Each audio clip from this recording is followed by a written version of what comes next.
Good morning बच्चों।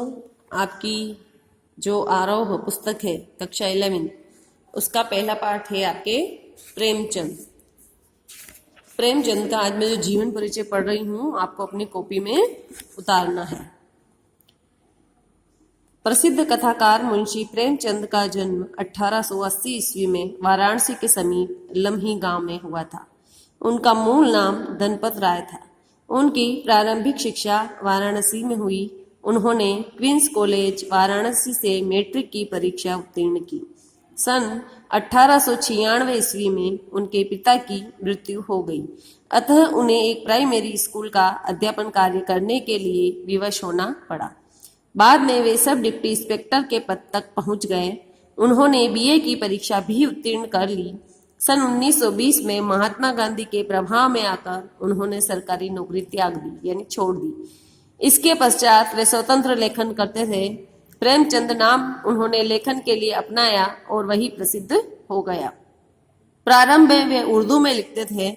कुछ वर्षों बाद उन्होंने अपनी उर्दू रचनाएं हिंदी में अनुदित की। आगे चलकर उन्होंने मूल रूप से हिंदी में ही लिखना शुरू कर दिया। उन्होंने अपना एक छापाखाना खोला और एक मासिक पत्रिका हंस का प्रकाशन प्रारंभ किया। इस पत्रिका के माध्यम से उन्होंने भारत के प्रगतिशील साहित्य के लेखन और प्रकाशन में महत्वपूर्ण योगदान दिया। प्रेमचंद आजीवन साधना में लगे रहे। सन 1936 में उनका स्वर्गवास हो गया। यहाँ तक आपको अपनी कॉपी में उतारना है। प्रेमचंद के साहित्य का मुख्य स्वर राष्ट्रीय जागरण और समाज सुधार है।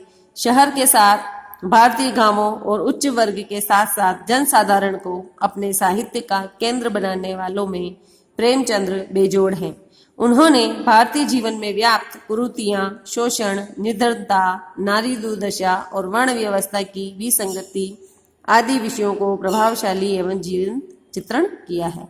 उनकी जो भाषागत विशेषताएं हैं, प्रेमचंद की भाषा बड़ी सजी, मुहावरेदार और बोलचाल के निकट है। उन्होंने अपने पात्रों की जाति, योग्यता, देश काल आदि को ध्यान में रखकर उपयुक्त भाषा का प्रयोग किया है। हिंदी भाषा को लोकप्रिय बनाने में उनका बहुत बड़ा योगदान है। उनकी जो कृतियां हैं वो निम्न हैं।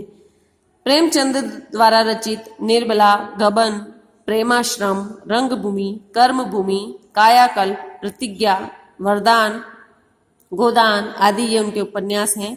सेवा सदन में वेश्यावृत्ति की समस्या का समाधान किया गया है। निर्मला में अनमेल विवाह के दुष्परिणाम का जीता जागता चित्रण किया गया है। प्रतिज्ञा में विधवा जीवन की विषम समस्याओं का चित्रण है। रंगभूमि, प्रेमाश्रम, गोदान और कायाकल्प में समाज के दो विशाल वर्ग, शोषित और शोषण वर्ग का ही हृदयग्राही चित्र है। उपन्यासों में अतिरिक्त लगभग 300 कहानियां भी लिखी हैं।